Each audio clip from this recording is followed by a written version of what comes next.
রবিবারে আমাদের আতিচারা জিপির নিস্তর 124 নং বুথ কেন্দ্রের সভাপতি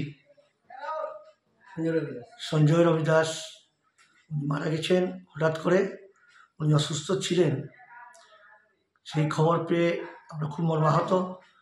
তার সঙ্গে আমার খুব ভালো সম্পর্ক ছিল, ফোনে সবসময় কথা হতো ওর সঙ্গে। হঠাৎ খবর পেয়ে আমি খুব দুঃখিত এবং আজকে খবর নেওয়ার জন্য তার বাড়িতে এসেছি। তার স্ত্রী এবং তার বড় ভাইয়ের সঙ্গে কথা বলেছি এবং তার সঙ্গে আরও স্থানীয় মানুষ ছিলেন। ওর শ্রাদ্ধ আগামী বৃহস্পতিবারে আছে, তাই আজকে তার পরিবারের প্রতি সমবেদনা জ্ঞাপন করেছি এবং তার শ্রাদ্ধ কর্ম যাতে ভালো শেষ হয় তাই আমি চেষ্টা করব। এবং আগামীতে তার যদি কোনো ভবিষ্যতে কোনো দরকার থাকে তাহলে তার সঙ্গে সবসময় আমরা সঙ্গে থাকব এবং পার্টি কার্যকর্তা হিসাবে ওকে আমি কোনো সময় ভুলতে পারবো না। সে আমার খুব প্রিয় মানুষ ছিল।